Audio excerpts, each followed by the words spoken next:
안녕하세요. 정상으로 인도하는 사람들 셀파 김혜성입니다. 자, 이번 시간에는 지난 117회 전산세무 2급 실무 문제풀이를 한번 시작해 보도록 하겠습니다. 자, 회사는 어진상사이고요. 그 다음에 24년 12월 31일 결산 법인입니다. 일반 전표서부터 문제 풀어보도록 하겠습니다. 자, 우리 프로그램 다 세팅 되셨죠? 그렇죠? 네, 메인 프로그램 실행해 주시고 그 다음에 일반 전표서부터 우리 출발을 해 보도록 하겠습니다.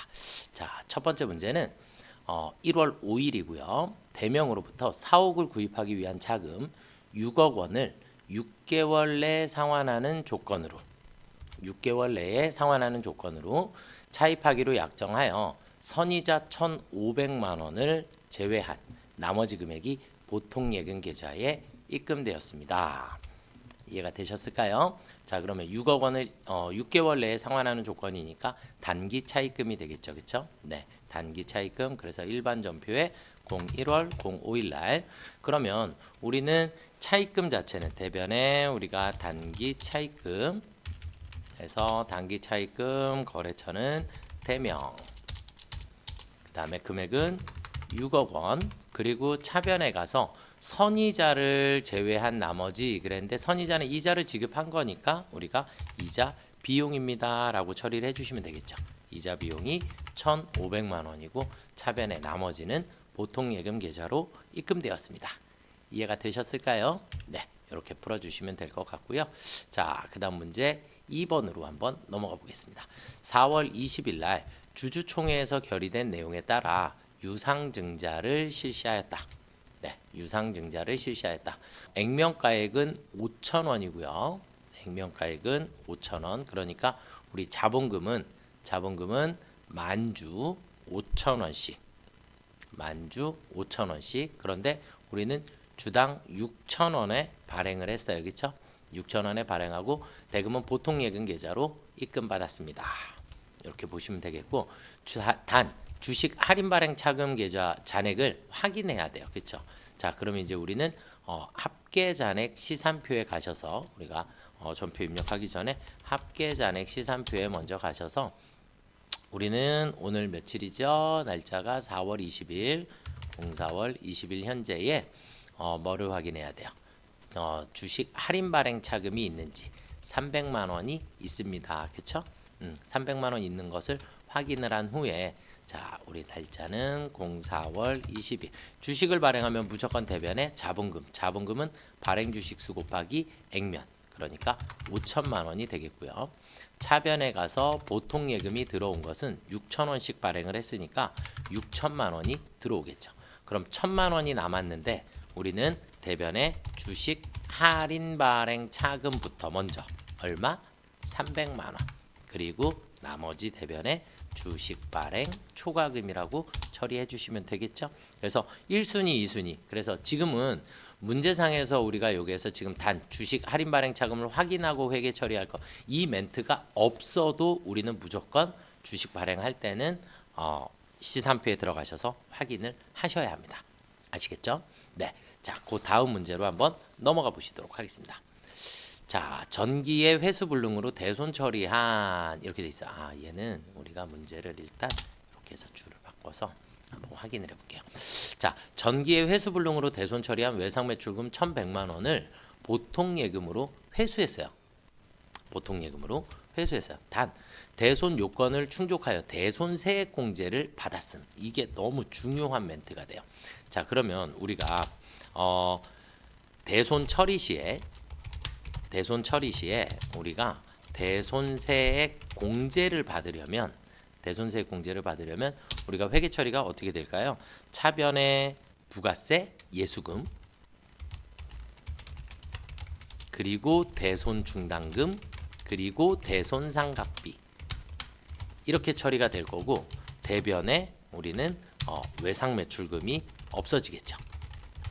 그렇죠? 그래서 대손 처리했을 때 우리는 차변에 부가세 예수금을 설정을 했었어요.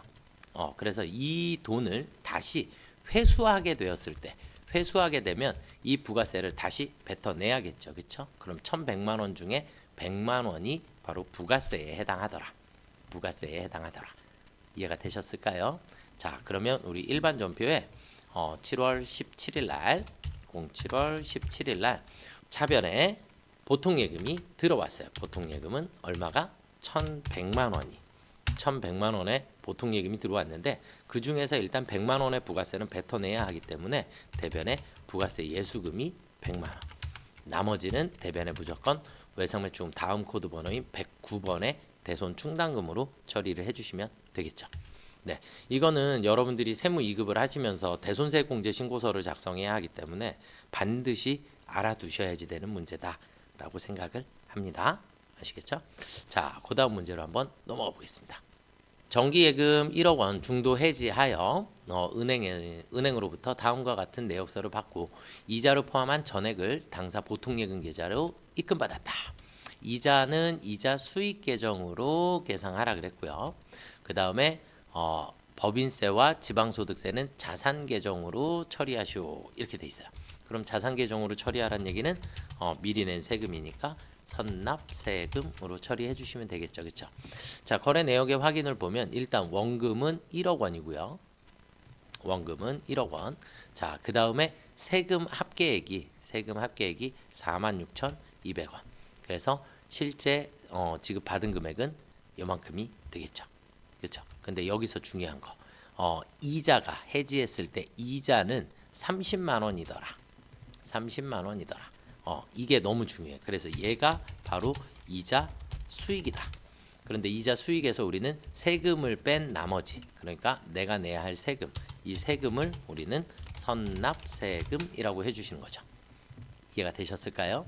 자, 그러면 이제 정기예금은 만기가 됐으니까 정기예금이 사라질 거예요.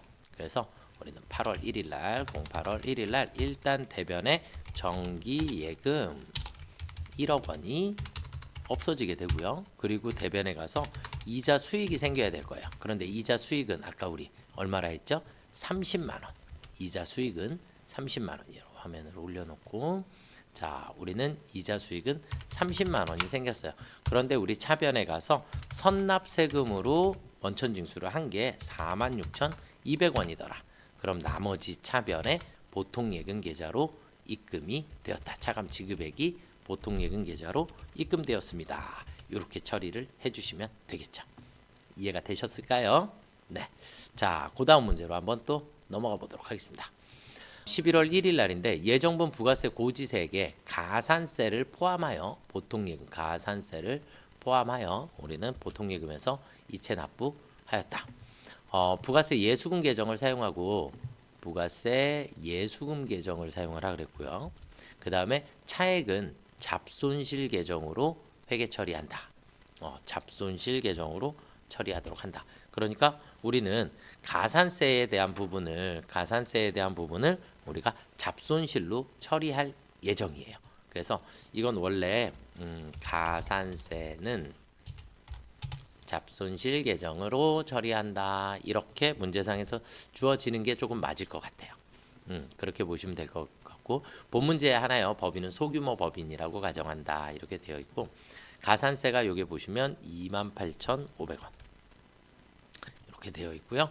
그 다음에 우리 부가세는 95만 원 이렇게 되어 있고 이 두 가지를 오늘 납부를 한 거니까 부가세는 부가세 예수금 계정을 사용하라 그랬으니까 이 모두를 합친 금액을 보통예금 계좌에서 이체 납부하였습니다. 날짜는 11월 1일이고요. 자, 우리 11월 01일 날 그러면 이제 우리는 대변에 보통예금이 빠져나갈 거예요. 보통예금은 전체 토탈 금액 97만 8,500원. 그 중에 차변에 부가세 예수금에 해당하는 게 95만 원. 그럼 나머지 28,500원의 가산세가 붙지만 얘를 우리는 잡손실로 처리하라 그랬으니까 잡손실로 처리를 해주시면 됩니다. 기본적으로는 우리가 가산세 세금과 공과로 처리하는 걸 원칙으로 하는데 이렇게 문제상에서 잡손실 계정으로 차액을 잡손실 계정으로 회계 처리한다 그랬으니까 우리는 잡손실로 처리를 해주시면 되겠고요. 이해가 되셨을까요? 네. 자, 그 다음 문제는 메인 매출 전표입니다. 이제 메인 매출 전표 1월 4일 날로 제조 부문이 사용하는 시설의 원상 회복을 위한 수선비를 33만 원 전액 국민카드로 결제했습니다. 국민카드로 결제를 했고 매출 전표를 수취하였다. 부채 계정은 미지급금으로 처리할 것 이렇게 되어 있지만 이거는 안 나와 있어도 신용카드는 외상이니까 미지급금으로 처리를 해주시면 되겠고요. 자, 그러면 우리 메인 매출 전표 들어가셔서 메인 매출 전표에 얘도 조금 줄이고, 자, 메인 매출 전표에 보시면 날짜는 01월 04일 날, 그럼 카드 과세 매입이 되겠죠. 그렇죠? 카드 과세 매입, 그리고 우리는 수선비 총 금액은 33만 원, 부가세 포함이니까 나눠질 거고요. 거래처는 거래처 확인해야겠구나. 우리 여기 보시면 가맹점은 시설 수리 전문 여기야. 이렇게 되어 있죠. 그렇죠? 네. 그리고 카드는 국민카드를 사용을 했고요. 이해되시죠? 네. 자, 그럼 이제 우리는 메인 매출 전표에 다시 가셔서 거래처는 어디라고요? 시설 수리 전문 여기야. 네. 그 다음에 신용카드사는 F2 눌러서 국민카드, 붕괴는 그냥 4번 카드로 해주시면 됩니다. 그러면 미지급금으로 자동으로 처리가 될 거고, 우리 문제에서 제조 부문이 사용하는 수선비이기 때문에 520번 수선비를 사용을 해주시면 되겠죠. 이해가 되셨을까요? 네. 자, 그 다음 문제로 한번 넘어가 보도록 하겠습니다. 자, 이번에는 2월 3일 날 생산 공정에서 사용할 목적으로 플라스틱 사출기, 네, 기계 장치라고 친절히 나와 있고요. 그 다음에 인천 세관을 통하여 뭐 했다? 수입하였다. 네, 수입하였다. 그래서 여기도 수입 전자 세금 계산서라고 되어 있죠. 그렇죠? 네. 이렇게 보시면 될 것 같고, 부가세는 그러면 수입을 했으니까 우리는 부가세에 대한 회계 처리만 하면 되겠죠. 부가세는 보통 예금으로 지급하였습니다. 부가세 관련 회계 처리만 입력하시오. 그래서 일단 금액은 4,240만 원. 이해되시죠? 4,240만 원 처리해 주시면 될 것 같고. 자, 그러면 이제 우리는 날짜가 2월 03일, 02월 03일 날이 되겠고, 수입입니다. 수입, 그리고 기계 장치. 공급가액은 4,240만 원. 거래처는 누구예요? 인천세관. 수입은 무조건 세관하고의 거래입니다.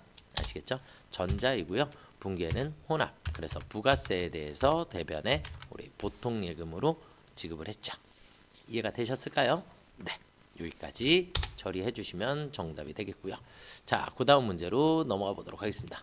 영업부서 거래처 직원의 경조사가 발생을 했대요.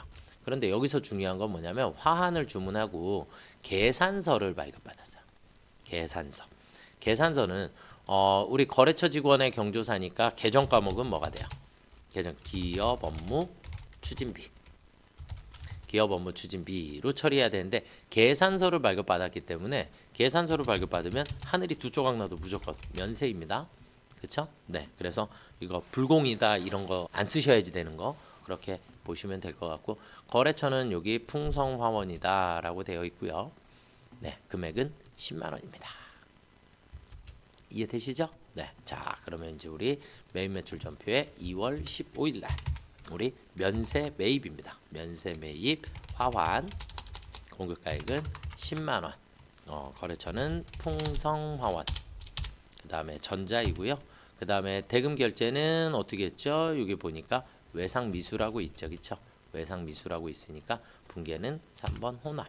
그러면 차변에 813번 기업 업무 추진비, 대변에 미지급금 처리해 주시면 되겠죠. 이해가 되셨을까요? 네, 면세로 이렇게 처리해 주시면 되겠습니다. 자, 그 다음 문제로 넘어가 보시겠습니다. 그 다음 문제는 2월 18일 화물 트럭에 대해서 이배달 씨에게 매각했대요. 이배달 씨에게 매각하고 전자 세금 계산서를 발급했습니다. 그렇죠? 네. 그 다음에 매각 대금은 2월 15일 선수금 180만 원을 받았고요. 그렇죠? 잔액은 2월 18일에 15일에 선수금 180만 원 받았고 2월 18일에 보통 예금 계좌로 오늘 입금 받았습니다. 그렇죠? 네. 그러면 2월 18일에 회계 처리를 하라 그랬으니까 우리는 지금 1,050만 원에 매각을 했어요. 1,050만 원에. 이해가 되셨죠? 네, 1,050만 원에 매각을 했고 부가세는 105만 원입니다. 105만 원. 자, 그러면 이제 우리는 매매출 전표에 자, 2월 18일 날 우리는 과세 매출입니다. 트럭을 매각했고요. 1,050만 원에. 그래서 부가세 105만 원이고 거래처는 이배달. 전자이고요. 분계는 혼합입니다. 분계는 무조건 혼합이고 자, 우리는 대변에 우리는 차량 운반구가 나가야겠죠. 얼마짜리? 취득가액 1,800만 원짜리. 차량 운반구가 나갔으니까 차변에 209 감가상각액 600만 원이 없어져야겠고요. 그리고 이제 돈을 받아야 되는데 2월 15일 날 우리는 선수금 받아놓은 게 180만 원이 있었고요. 그리고 차변에 잔액은 보통예금 계좌로 입금받았는데 이 보통예금 금액이 틀린 거예요. 보통예금 금액이 우리가 받아야 되는 돈은 공급가액과 부가세를 합산한 1,155만 원을 받으셔야지 돼요. 1,155만 원을 받아야 되는데 거기서 마이너스 180만 원을 빼게 되면 우리는 975만 원만큼만 보통예금 계좌로 입금되었다라는 걸 확인하실 수 있으세요. 이해가 되셨나요? 그러니까 항상 우리 유형자산 매각하면 내가 받아야 하는 돈은 공급가액과 부가세를 합산한 공급 대가를 받아야 한다. 공급 대가를 받는데 선수금이 있었으니까 선수금을 뺀 나머지 975만 원. 여기까지 했더니 마이너스가 생겼으니까 마이너스는 차변에 우리 뭐라고 해요? 유형자산 처분 손실입니다. 라고 처리해 주시면 되겠죠? 그렇죠? 이해가 되셨을까요? 네, 이렇게 처리를 해주시면 되겠습니다. 자, 그 다음 문제로 한번 또 넘어가 보겠습니다. 3월 7일 날 당사의 건물 인테리어 공사를 담당한 양주산업의 견적 내역은 다음과 같으며 3월 7일 전자세금 계산서를 수취 동시에 해당 금액은 약속어음을 발행하여 결제를 완료하였다. 이렇게 되어 있을까요? 자, 계정 과목은 건물로 계상하시오 이렇게 되어 있으니까 자본적 지출로 처리한 거예요. 그러면 우리는 이 약속어음을 뭐라고 해야지 될까요? 약속어음을 우리는 미지급금으로 처리해 주셔야죠. 왜냐면 건물이니까 지급어음이라는 표현을 사용을 할 수가 없죠. 그렇죠? 네. 그래서 이 부분만 여러분들이 신경을 조금 써주시면 문제는 조금 쉽게 풀어질 거다. 1억 원의 인테리어 공사를 하였습니다. 자, 그러면 우리는 3월 7일 날 03월 07일 날 과세 매입에 해당하겠고요. 과세 매입 인테리어 공사 그래서 총 금액은 1억 1천만 원입니다. 1억 원과 보안 시스템 1천만 원. 이해가 되셨죠? 네, 이렇게 보시면 되겠고 그 다음에 거래처는 양주산업 전자인가요? 네. 그 다음 분계는 무조건 혼합. 차변에 건물로 처리하라 그랬으니까 건물로 처리하고 그 다음에 대금은 대변에 미지급금으로 처리해 주시면 되겠죠. 이해가 되셨을까요? 네, 여기까지 메인 매출 전표까지를 한번 풀어봤습니다. 메인 매출 전표까지를 한번 풀어봤고요. 자, 그 다음은 이제 문제 3번으로 넘어가 보겠습니다. 부가세 신고 관련해서 공제받지 못할 매입세액 명세 2기 확정 신고 기한이라 했어요. 2기 확정 신고 기한이라 했고 공제받지 못할 매입세액 내역 그리고 공통 매입세액의 정산 내역을 우리가 작성을 해라 이렇게 돼 있으니까 우리는 일단 공제받지 못할 매입세 그러면 지금 여기 있는 자료가 매출 공급가액 그런데 매출이 보니까 과세사업과 면세사업 이렇게 두 가지를 하고 있어요. 그럼 겸업사업자구나. 그렇죠? 그래서 겸업사업자는 매입세액이 발생을 했는데 매입세액과 관련된 자료가 있는데 그 중에 면세사업과 관련된 매입세액은 공제를 받을 수가 없구나. 이해가 되셨을까요? 그래서 여기에 있는 것만큼은 공제받을 수 없는 매입세액이 되게 됩니다. 그래서 공제받지 못할 매입세액 명세서에는 8매 2천만 원, 200만 원을 입력을 해주시면 되겠고 그 다음에 공통 매입세액의 정산은 같이 쓴 거니까 그래서 총 공통 매입세액 그래서 이 공통 매입세액에 대해서 우리는 정산을 해주시면 됩니다. 500만 원에 대해서. 자, 그러면 이제 우리는 공제받지 못할 매입세액 명세서를 가셔서 우리 날짜는 2기 확정이라고 했죠. 그쵸? 2기 확정이라고 했으니까 언제부터요? 10월부터 12월까지. 그 중에 우리는 첫 번째 공제받지 못할 매입세액 내역을 작성하라 그랬고, 면세사업과 관련된 게 총 8매 2천만 원. 그래서 우리는 여기에 매수 8매, 공급가에 2천만 원에 200만 원 이렇게 넣어주시면 되겠고요. 자, 그리고 확정과세 기간이기 때문에 그 다음에 정산이라고 하는 걸 처리를 해주시면 되겠죠. 그래서 정산, 항상 식은 1번 공급가액 기준으로 처리할 거고요. 전표 데이터는 아니요 해주시면 되겠고, 자, 우리는 총 공통 매입 세액이 구분은 체크 안 하셔도 되고, 총 공통 매입 세액은 500만 원. 그 다음에 면세사업의 확정 비율은 이 매출액. 그래서 총 공급가액은 반드시 여기 있는 합계액을 입력을 해주셔야 합니다. 2억 5천만 원. 그 중에 면세는 5천만 원. 그럼 20%에 해당하는 거고, 그래서 불공 처리를 100만 원을 할 건데, 공통 매입세액 중에, 그런데 예정 신고 시 불공제된 매입세액이 80만 원이 있으니까 우리는 80만 원만큼을 기불공제 매입세액으로 입력을 해주시게 되면 20만 원의 추가 불공 처리를 하시게 됩니다. 그럼 여기까지 처리해 주시고 반드시 저장 버튼을 눌러 주셔야 채점이 됩니다. 이해가 되셨을까요? 지금 이 문제는 최근에 들어서 계속 자주 출제가 되고 있는 안분 계산이에요. 그래서 예정 과세 기간에는 안분을 할 거고, 확정 과세 기간에는 정산을 할 거니까 우리가 조금만 신경 써서 문제를 여러 번 풀어보시는 것을 추천드립니다. 자, 그 다음으로 넘어가 보도록 하겠습니다. 2기 부가세 예정 신고 기간이라고 했고요. 2기 예정 신고 기간에 영세율 과출 관련된 매출과 관련된 자료이다. 수출 실적 명세서, 그리고 내국 신용장, 구매 확인서, 전자 발급 명세서를 작성하시오. 이렇게 돼 있어요. 이렇게 두 개의 서식을 작성을 해주시면 되겠고, 자, 그러면 이제 우리가 수출에 대해서 우리가 먼저 수출 실적 명세서를 들어가셔서 작성을 한번 해보도록 하겠습니다. 수출 실적 명세서 우리 2기 예정이라고 했나요? 그렇죠? 2기 예정이니까 07월에서 09월까지 수출 신고 번호 8123458123458X. 선적 일자는 2024년 07월 22일이고요. 그 다음에 US 달러, 그 다음에 환율은 1,400원, 외화 금액은 3만 달러입니다. 이해 되셨을까요? 거래처는 생략한다 그랬으니까 수출 실적 명세서는 여기까지 작성해 주시면 되겠고요. 저장. 자, 그 다음은 이제 홈택스에서 조회한 구매 확인서 및 전자세금 계산서 관련 내역이다 그랬어요. 그러면 이제 우리는 내국 신용장, 구매 확인서, 전자발급 명세서에 가셔서 우리는 07월에서 09월입니다.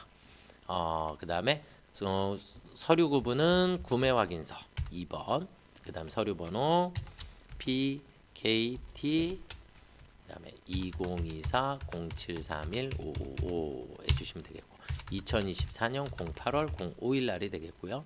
뭐 품목은 지금 대상이 아니니까 안 나와 있으니까 그냥 패스하셔도 될 것 같고, 거래처도 여기 밑에 있죠, 그렇죠?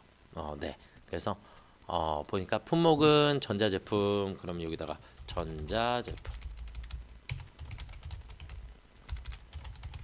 그 다음에 거래처명은 최강전자, F2 눌러서 최강전자 해주시면 되겠고요. 금액은 7천만 원입니다. 이해가 되셨을까요? 네, 이렇게 해서 입력을 해주시면 정답이 되겠습니다. 아시겠죠? 네, 여기까지 저장. 자, 그 다음 문제는 전자신고 관련해서, 전자신고에서 그래서 부속서류는 마감되어 있다라 그랬으니까 1기 확정입니다. 1기 확정. 그래서 마감되어 있고 비밀번호 1234-1234로 설정을 해라 이렇게 되어 있으니까 전자신고에 들어가셔서 우리는 1기 확정 4월에서 6월로 들어가시면 이렇게 나와 있게 돼요. 그러면 우리는 여기서 제작 버튼 누르고 1234 1234 한 번 더 1234 1234 해주시고 확인. 제작이 완료되었습니다. 되겠고 홈택스 바로 가기를 눌러주시면 첫 번째 이 페이지가 나오는데 이 페이지는 페이크 필요 없고요. 그 다음에 우리가 필요한 것 예요. 그래서 찾아보기 버튼을 먼저 눌러서 우리 C 드라이브의 가장 밑에 보시면 오늘 날짜에 이렇게 파일이 존재를 하게 돼요. 열기 스크롤 내리셔서 형식 검증하기 1234 1234 확인 결과 확인 내용 검증 결과 확인 전자 파일 제출 해서 제출하기까지 확인 네 닫기 눌러주시면 정답이 되겠습니다. 이해가 되셨죠? 그래서 전자신고는 뭐 어려운 거 아니니까 네 이렇게 풀이해 주시면 되겠고요. 자, 그 다음은 이제 우리 결산 문제로 한번 넘어가 보도록 하겠습니다. 결산 문제. 자, 결산이니까 일반 전표 12월 31일 날로 24년 2월 1일에 국민은행으로부터 1년 갱신 조건으로 마이너스 보통예금 통장을 개설하였다. 그래서 마이너스 통장, 마이너스 보통예금 통장 나오면 무조건 우리는 마이너스 통장에 마이너스 금액만큼을 570만 원만큼을 입금해야 한다. 이만큼을 보통예금 통장에 입금하고 대신에 이 입금한 금액은 모두 다 단기 차입금이 된다. 이렇게 이해하시면 돼요. 그래서 마이너스 통장은 그냥 붕괴가 무조건 정해져 있는 거기 때문에 여러분들이 일반 전표에 12월 31일 날 차변의 보통예금 원래는 여기에 거래처 국민은행 써주시면 되겠고 금액은 570만 원 그리고 대변에 가서 단기 차입금 국민은행 쳐주시면 돼요. 실제 시험에서는 보통예금의 거래처를 생략하셔도 상관이 없기 때문에 얘는 거래처 안 걸으셔도 되는 거고 차입금에는 거래처를 반드시 걸어주셔야 합니다. 마이너스 통장 문제가 나오면 무조건 그냥 보통예금 넣고 차입금입니다. 이렇게 처리해 주시면 되겠고요. 아시겠죠? 네. 자, 그 다음 문제로 한번 또 넘어가 보겠습니다. 미국에 소재한 거래처 인사이드 아웃과의 거래로 발생한 외상 매입금이라고 했고요. 외상 매입금 부채예요. 부채고 6,020만 원이 있대요. 6,020만 원. 자, 5만 달러라 그랬고 결산일 기준 환율이 1,390원이래요. 자, 그럼 이제 우리가 해야 되는 것은 5만 달러가 결산일 현재 환율 1,390원으로 계산을 했을 때 1,395, 535, 5945 그러면 6,950만 원인가요? 6,950만 원 만큼이 될 거고 그런데 그럼 외상 매입금이 원래 6,025만 원이 있었는데 6,950만 원이 됐으니까 마이너스 6,025만 원만큼을 빼주시게 되면 925만 원만큼이 나오나요? 925만 원만큼 외상 매입금이 어떻게 됐어요? 증가했어요. 맞죠? 외상 매입금이 증가했으니까 부채가 생긴 거니까 우리는 이만큼 외화 환산 손실이 생기겠죠. 이해가 되셨을까요? 네, 그래서 외상 매입금이 증가하고 외화 환산 손실이 생기게 된다. 자, 그러면 우리는 대변에 외상 매입금 누굴 거예요? 인사이드 아웃 해주시면 되겠고 925만 원만큼 그리고 차변에 가서 외화 환산 손실이 생기면 되겠죠. 외화 환산 손실이 925만 원만큼 생기면 되겠습니다. 이해가 되시죠? 네. 자, 그 다음은 당사는 생산부서의 원재료를 보관하기 위하여 창고를 임차하고 임대차 계약을 체결하였다. 9월 1일에 1년분 임차료 1,800만 원을 보통예금 계좌에서 이체 지급하고 1년분 임차료를 뭘로 처리하였다? 선급 비용으로 회계 처리하였다. 그러면 우리가 자 볼게요. 1,800만 원을 일단 나누기 12로 나눠볼게요. 그러면 한 달에 150만 원씩 이해되시죠? 150만 원씩이고 그 중에 단기분 그럼 단기분은 9월서부터 9, 10, 11, 12 4개월분이 되겠죠. 그럼 4개월분 600만 원만큼은 뭐가 돼야 돼요? 임차료여야 하고 그 다음에 차기분은 1200만 원이 뭐여야 돼요? 선급 비용이어야 돼요. 그런데 우리는 최초에 뭘로 처리했어요? 선급 비용 1800만 원이라고 처리를 했죠. 선급 비용 1800만 원. 그런데 우리한테 남아야 되는 선급 비용은 1200만 원이더라. 1200만 원이더라. 그러니까 600만 원만큼의 선급 비용이 없어져야지 된다. 그럼 선급 비용은 원래 차변에 있으니까 선급 비용이 어디로 간다? 대변으로. 이해가 되실까요? 네. 그래서 우리는 대변에 선급 비용 얼마가 없어진다고요? 600만 원. 만큼 우리는 차변에 임차료 공장 거니까 500번대 임차료가 새롭게 600만 원이 생기면 되겠죠. 이해되셨죠? 네. 자, 그다음은 이제 문제 4번을 보시면 문제 4번은 우리가 대손이에요. 그렇죠? 기말 매출 채권, 외상 매출분과 받으러옴에 대해서 2% 대손을 예상하라 그랬고요. 그다음에 영업권의 취득원가, 그럼 영업권에 대한 상각, 감가상각을 할 거죠.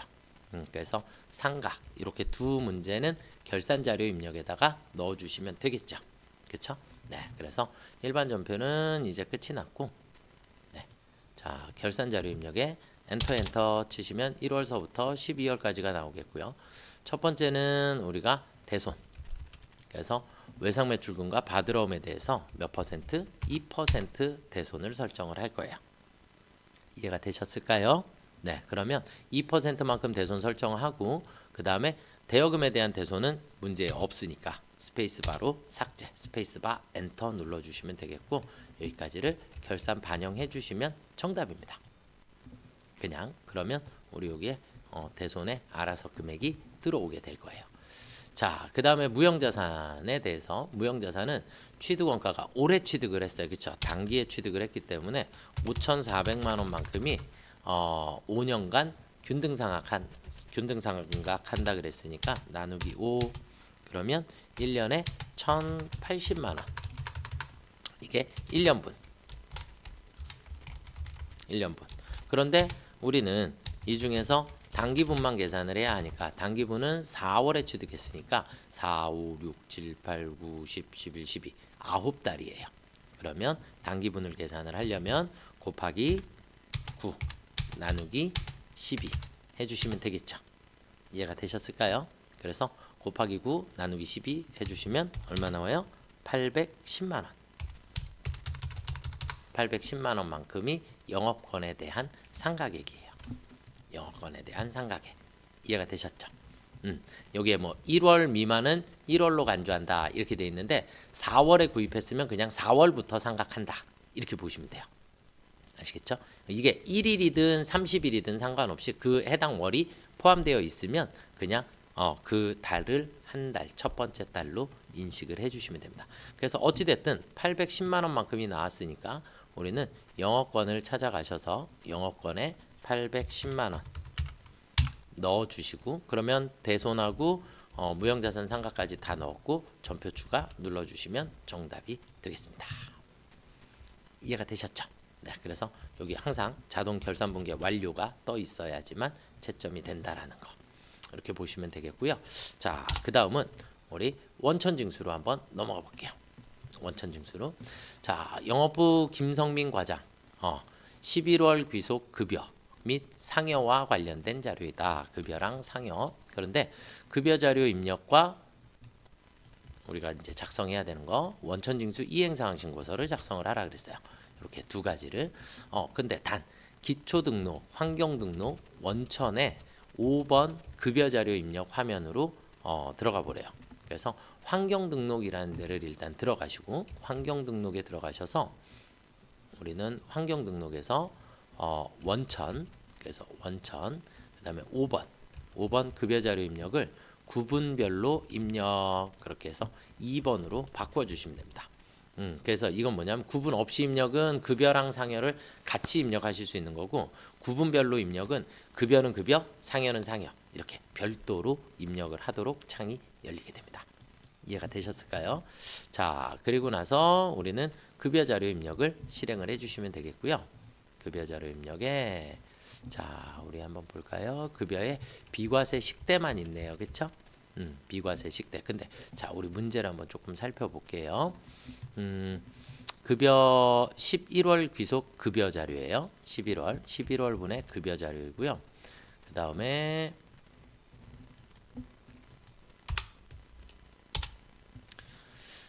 상여 자료도 이렇게 되어 있고 나와 있고, 그러면 급여랑 상여를 별도로 입력하라 그랬고, 급여의 지급 시기는 11월 30일이라 했어요. 맞죠? 11월 30일. 자, 그 다음에 상여의 지급 시기는 25년 3월 15일이래요. 그런데 소득세법상 11월 귀속의 근로소득은 12월까지 지급되지 않을 경우 12월 31일에 지급한 것으로 보아 소득세를 원천징수한다. 이렇게 돼 있죠. 결국 이 얘기는 무슨 얘기냐면, 이 얘기는 여기에 있는 상여금의 지급 시기 3월 달에 지급한다라고 하더라도 이 날짜를 쓰시면 된다, 안 된다? 안 된다. 이 날짜를 사용하면 안 되고, 지급 시기를 언제로 해라? 12월 31일에 지급한 것으로 처리를 해라. 이렇게 되어 있는 거예요. 이해가 되셨을까요? 자, 그러면 급여 자료 입력에 우리가 식대만 빼놓고 나머지는 다 삭제를 하시면 될 것 같아요. 그렇죠? 그래서 수당공제에 나머지는 다 상여는 쓸 거고, 직책 없고, 월차도 부, 식대, 비과세 맞고, 자가운전 부, 그리고 야간근로수당 부로 처리해 주시면 될 것 같고요. 자, 확인. 그 다음에 우리는 11월에 급여를 11월 며칠 날 지급했죠? 우리 지급한 날짜는 30일. 급여 지급 시기는 11월 30일. 잠시만요. 다시 여기 제가 급여 자료를 먼저 열어놓고 환경 등록을 바꿔서 그래서 여기 이 구분 표시가 되지 않았어요. 그래서 다시 자, 우리 수당 공제는 아까 등록을 해놨기 때문에 아마 그대로 있을 거예요. 수당 등록에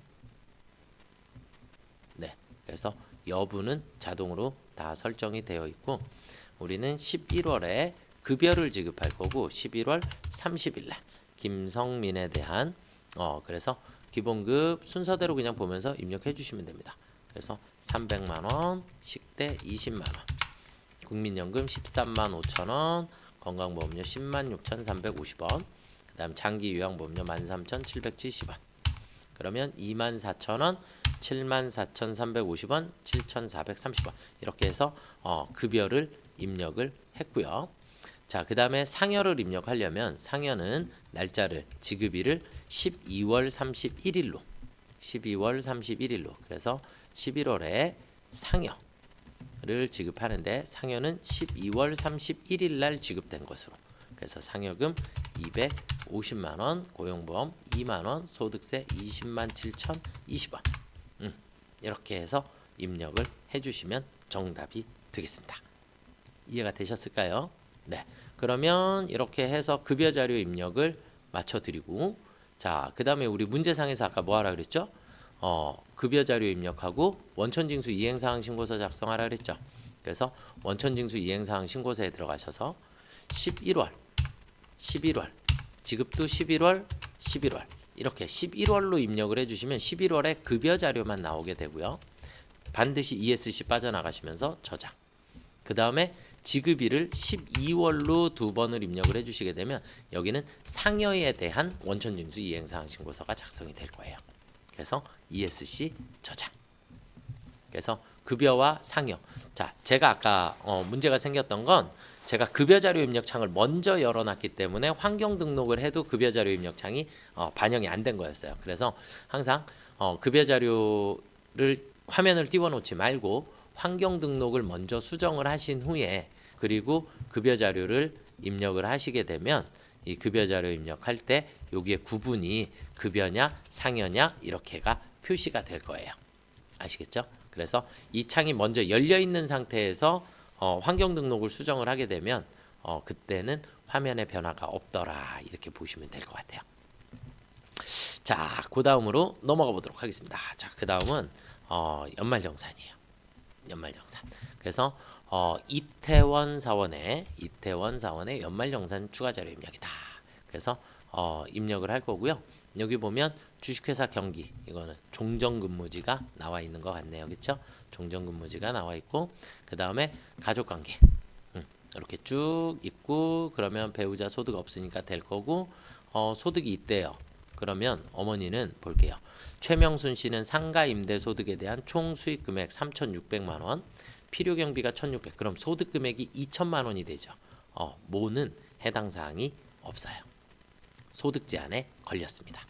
아시겠죠? 그리고 아들, 대학생, 그 다음에 고등학생 이렇게 있겠죠?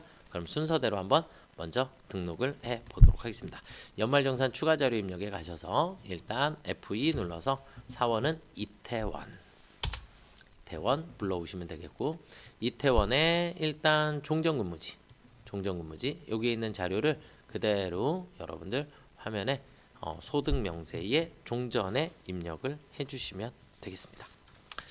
자, 보시면 종전근무지에 주식회사 경기, 그 다음에 종교시설은 아니니까 부, 그 다음에 우리 412-8124-785, 그 다음에 근무기간은 2024년 01월 01일, 2024년 11월 30일로 입력해 주시면 되겠고, 총 급여액은 4,950만 원입니다.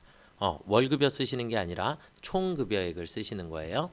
총 급여액 써주시면 되겠고, 밑으로 쭉 내려가신 다음에 4대 보험료, 건강보험료 182만 6천 원, 장기 요양보험료 18만 7천 원, 고용보험료 44만 원, 그 다음에 국민연금 240만 원입니다. 그리고 기납부세액은 결정세액, 그래서 258만 원에 25만 8천 원 이렇게 입력을 해주시면 되겠고요. 이해가 되셨죠? 자, 그 다음은 부양가족으로 넘어가셔서 여기 있는 부양가족들을 순서대로 등록을 해주시면 됩니다. 순서대로. 자, 그러면 본인 있고요. 배우자 김진실 77121424586994. 그 다음에 모친 일단 등록을 하시는 거예요. 최명순 440425263921 대신에 부, 어머니는 소득 제한에 걸렸기 때문에. 자, 아들 이민석 0305053569-879 21세이기 때문에 나이 제한에 걸려서 자동으로 부로 체크된 거고요. 자, 그 다음에 딸 이채영 0802144452-141 해주시면 20세 이하로 설정이 자동으로 되겠죠. 네, 그 외에 다른 추가적인 입력 사항은 따로 없을 것 같고요. 그래서 모친만 소득 제한에 걸렸다라는 거 알아두시면 될 것 같아요. 자, 그 다음은 이제 자료 3번에 연말정산 입력 이렇게 있는데 순서대로 그냥 하나씩 입력을 해주시면 되겠죠. 자, 이태원 본인의 자동차 보험료, 그 다음에 보장성 운전자 보험, 그러니까 이태원 본인의 보장성 보험에 따당 해주시고, 우리는 총 금액을 얼마예요? 84만 원입니다. 입력해 주시면 되겠죠. 그렇죠? 네, 이렇게 입력해 주시면 되겠고, 자, 그 다음에 본인 외에 모친은 소득 제한에 걸렸죠. 그렇죠? 그래서 모친을 클릭해 보면 여기 아예 입력을 하실 수 없으세요. 그 다음에 배우자의 저축성 보험료는 된다 안 된다? 안 된다. 저축성 보험료 안 된다. 모친의 장애인 전용도 모친도 소득 제한에 걸렸기 때문에 모친의 보험료 안 된다 라고 보시면 되겠고요. 자, 그 다음은 이제 교육비입니다. 이태원의 교육비 본인이니까 800만 원 본인 교육비, 배우자 김진실 선택해 주시고 배우자 700만 원. 네, 3번 대학생입니다. 이해되셨죠? 자, 그 다음에 아들 김민석이고요. 김민석도 나이 제한에 걸렸지만 교육비 공제는 받을 수 있기 때문에 700만 원의 대학생 3번 입력해 주시고, 자, 딸의 고등학교 수업료 200만 원 하고 교복구입비, 그런데 교복구입비는 얼마까지만 돼요? 100만 원 안 됩니다. 그쵸? 100만 원 안 되고 교복구입비는 50만 원까지. 50만 원까지. 현장 체험 학습비 50만 원 안 되겠죠? 그렇죠? 현장 체험 학습도 얼마까지만? 30만 원까지만.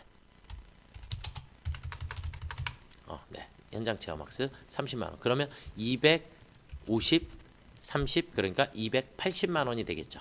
그래서 딸의 이채영의 고등학생은 280만 원만 입력을 해주시면 되겠고 초중고 2번으로 넣어주시면 되겠죠. 이해가 되셨을까요? 네, 이렇게 입력을 해주시면 되겠고요. 자, 그 다음은 이제 의료비입니다. 의료비는 소득 제한이 없으니까 실손보험 수령에 그대로 넣어주시면 되는데 미용 목적 성형수술 안 되죠. 그렇죠? 미용 목적의 성형수술은 안 된다라고 보시면 될 것 같고요. 자, 그러면 우리는 의료비에 가셔서 의료비에 F2 눌러서 모친 최명순 선택해 주시면 되겠고요. 당연히 국세청 자료이고 총 금액은 500만 원입니다. 근데 실손보험 수령에 300만 원이 있었고요. 자, 그 다음에 F2 아들 이민석 국세청 자료고 총 금액 안경 30만 원이 우리 공제 대상이 되겠죠. 이해가 되셨을까요? 네, 여기까지 저장해 주시면 정답이 되겠습니다. 네, 뒤에 연말정산이랑 이런 부분들은 조금 쉬웠었던 것 같고요. 네, 이렇게 처리해 주시면 되겠고, 자, 그 다음은 항상 제일 마지막에 어디로 가요? 연말정산 입력 탭으로 가셔서 여기 이렇게 빨강 색깔로 숫자가 나와 있죠. 연말정산 다 입력 다 끝났다고 끝난 게 아니라 반드시 끝에 가셔서 부양가족 탭 불러오기를 해주셔야지 됩니다. 확인. 네, 이렇게 해주시면 전액 환급 받았네요. 그쵸? 네, 이렇게 해서 입력해 주시면 정답이 되겠고요. 네, 117에 네, 제 개인적인 생각은 많이는 안 어려웠다라고 생각을 하는데 여러분들이 조금 복습을 많이 해주셔서 연습을 조금 많이 하시면 좋을 것 같아요. 여러분들 새해 복 많이 받으시고 이번 시험에 좋은 결과 있기를 기원하도록 하겠습니다. 올해 모든 소망 이루시길 기원하겠습니다. 수고들 많이 하셨습니다.